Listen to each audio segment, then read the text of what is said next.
Chu Feng tidak muncul, tetapi langsung masuk ke kabut.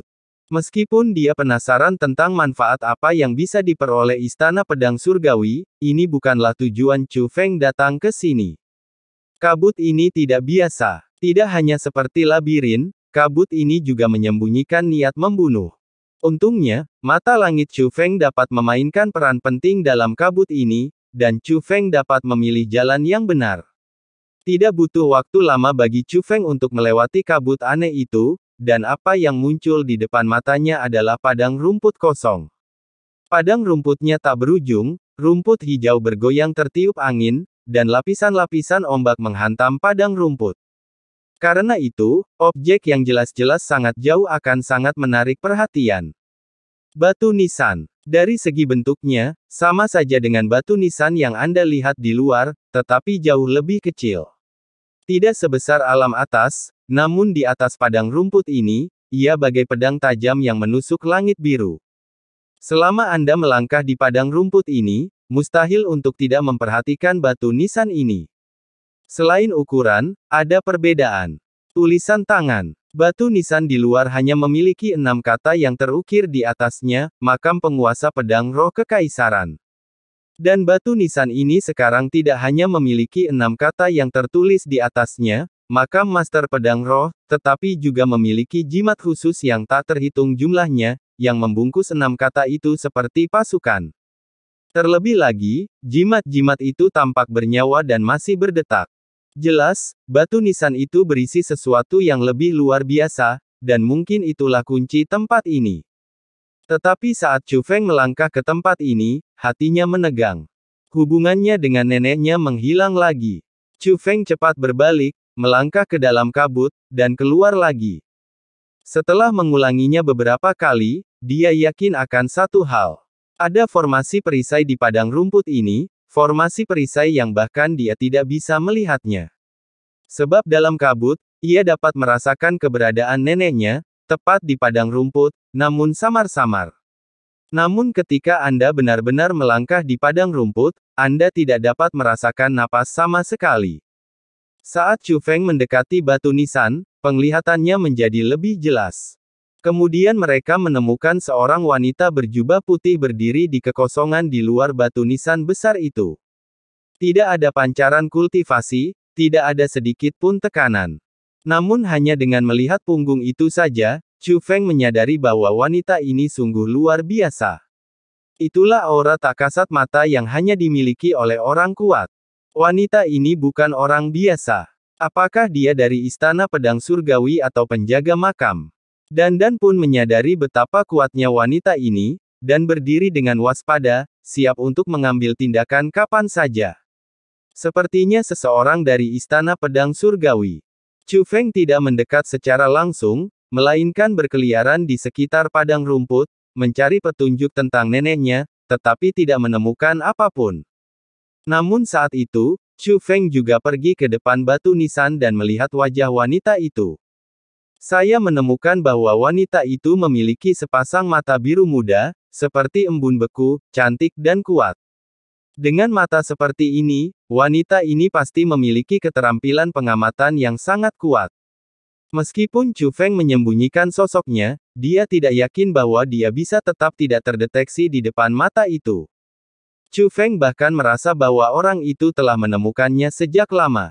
Namun tatapan mata wanita berjubah putih itu tetap tertuju pada batu nisan itu dari awal hingga akhir, dan sama sekali tidak melirik ke arah Chu Feng. Ini adalah kabar baik, yang menunjukkan bahwa dia tidak memusuhi Chu Feng. Jadi Chu Feng datang begitu saja, berjalan ke arah wanita itu dan membungkuk, "Senior, namaku Chu Feng. Aku di sini untuk mencari seseorang, dan aku tidak bermaksud mengganggumu." Chu Feng tidak hanya muncul, tetapi juga mengungkapkan identitasnya untuk menunjukkan rasa hormat. Namun, wanita berjubah putih itu tampaknya tidak dapat melihat Chu Feng dan mengabaikannya. Chu Feng awalnya ingin bertanya tentang identitas pihak lain, tetapi melihat perilaku pihak lain, Chu Feng tidak bertanya, tetapi langsung menyatakan niatnya. "Permisi, apakah Anda melihat seorang wanita tua?" Tetapi orang ini tetap diam. Apakah dia tuli atau buta? Bagaimana dia bisa berpura-pura seperti ini? Melihat hal itu, Dandan merasa tidak senang. Chu Feng sopan, tetapi Dandan tidak. Dia tidak peduli dengan kehidupan siapapun kecuali Chu Feng. Dia mungkin tidak peduli dengan orang-orang yang bersikap baik kepada Chu Feng, tetapi Dandan akan secara langsung mengklasifikasikan orang-orang yang tidak baik kepada Chu Feng ke dalam kubu musuh. Namun, Dandan masih mempertimbangkan Chu Feng. Meskipun dia marah, dia hanya berbicara dengan Chu Feng dan tidak mengambil tindakan langsung. Itu karena dia tahu bahwa Chu Feng mempunyai caranya sendiri dalam menangani segala sesuatunya, dan dia lebih bersedia mendengarkan pengaturan Chu Feng. Adapun Chu Feng, dia tidak marah sama sekali. Sebaliknya, dia berdiri di samping wanita berjubah putih, menatap batu nisan, dan mengikuti arah pandangan wanita itu. Batu nisan ini sangat dalam. Meskipun mata surgawi Chu Feng dapat melihat beberapa petunjuk, apa yang dilihatnya sangat sedikit.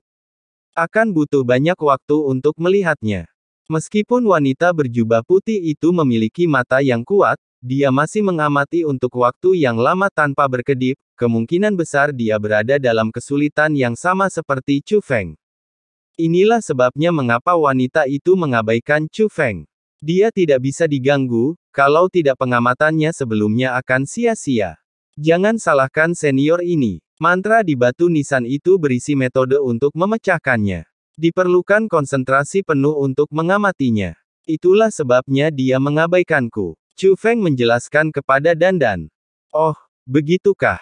Dandan tidak setuju. Chu Feng tahu bahwa ini bukanlah solusi. Mata keilahiannya mungkin tidak lebih kuat dari mata khusus wanita itu. Kemudian, Chu Feng melakukan rumus ajaib. Tidak ada perubahan di matanya, tetapi kekuatan dahsyat terpancar darinya. Kemampuan observasinya jauh lebih kuat dari mata ketiga. Itu adalah kekuatan mata Dewa Tiga Alam yang dipinjamkan Dewa Roh kepada Chu Feng. Setelah menggunakan mata Dewa Tiga Alam, Chu Feng segera melihat petunjuknya. Maka Chu Feng segera menyingkirkan kekuatan mata Dewa Tiga Alam dan langsung membentuk formasi. Dia tidak mengatakan apapun, dan wanita berpakaian putih itu mengalihkan pandangannya ke arah formasi itu. Apakah kamu mengerti? Wanita berjubah putih itu akhirnya mengalihkan pandangannya ke arah Chu Feng. Saya memang bisa memahaminya, kata Chu Feng. Chu Feng, kau benar-benar sesuai dengan reputasimu. Wanita berjubah putih itu berbicara lagi, dengan ekspresi terkejut di matanya. Senior, apakah Anda mengenal saya? Tanya Chu Feng. Di dunia seni bela diri saat ini, saya khawatir semua orang mengenal Anda. Apakah wanita tua yang kamu bicarakan itu adalah nenekmu? Tanya wanita berjubah putih. Ya, Chu Feng tidak menyembunyikannya. Namaku Tianjian King Yuan, dan aku dari istana Tianjian. Aku tahu di mana nenekmu berada. Selagi Tianjian King Yuan berbicara, dia menuntun Chu Feng menuju ke kedalaman padang rumput, namun tak lama kemudian mereka mulai terbang turun. Chu Feng mengamati dan menemukan bahwa tempat ini tidak berbeda dengan tempat lainnya, karena dia pernah datang ke sini sebelumnya saat mencari. Tunggu sebentar, waktunya hampir habis, kata Tianjian King Yuan. Chu Feng tidak tahu alasannya dan hanya bisa menunggu. Tak lama kemudian, angin kencang bertiup di padang rumput di depan, lalu pusaran hitam aneh muncul dan berdiri di kehampaan. Pusaran itu sangat besar, dengan diameter 10.000 meter. Berdiri di depan pusaran hitam, Chu Feng merasa sangat kecil. Bukan hanya perbedaan ukuran, tetapi juga perbedaan kekuatan. Pusaran itu mengandung kekuatan yang merusak. Jika Chu Feng melangkah ke dalamnya, dia pasti akan mati. Pusaran ini tampaknya ada di setiap dunia makam, dan muncul pada waktu tertentu. Saya melihat nenekmu melangkah ke dalamnya dengan mata kepala saya sendiri. Mendengar Tianjian King Yuan mengatakan ini, Chu Feng mengerutkan kening. Awalnya dia sangat percaya diri dengan kekuatan neneknya, tetapi kekuatan dalam pusaran ini terlalu mengerikan. Sekarang setelah dia tahu bahwa neneknya telah memasuki pusaran itu, Chu Feng tidak dapat menahan rasa khawatirnya. Dan pada saat ini, Tianjian King Yuan benar-benar memasuki pusaran hitam. Dalam sekejap, Api hitam yang tak terhitung jumlahnya berubah menjadi cakar tajam dan mencengkeram Tianjian King Yuan dari segala arah. Namun api hitam itu menghilang setelah mendekati Tianjian King Yuan. Tidak bisa mendekat. Kultivasi Tianjian King Yuan sangat kuat. Benar-benar tidak ada bandingannya dengan dewa-dewa biasa. Bantu aku membobol tempat ini dan membantu keturunanku mendapatkan warisan. Aku akan masuk ke sana dan mencari nenekmu. Tianjian King Yuan berkata pada Chu Feng. Itulah sebabnya dia masuk ke dalamnya, tetapi tidak masuk terlalu dalam. Tunjukkan kekuatanmu terlebih dahulu, baru negosiasikan persyaratannya.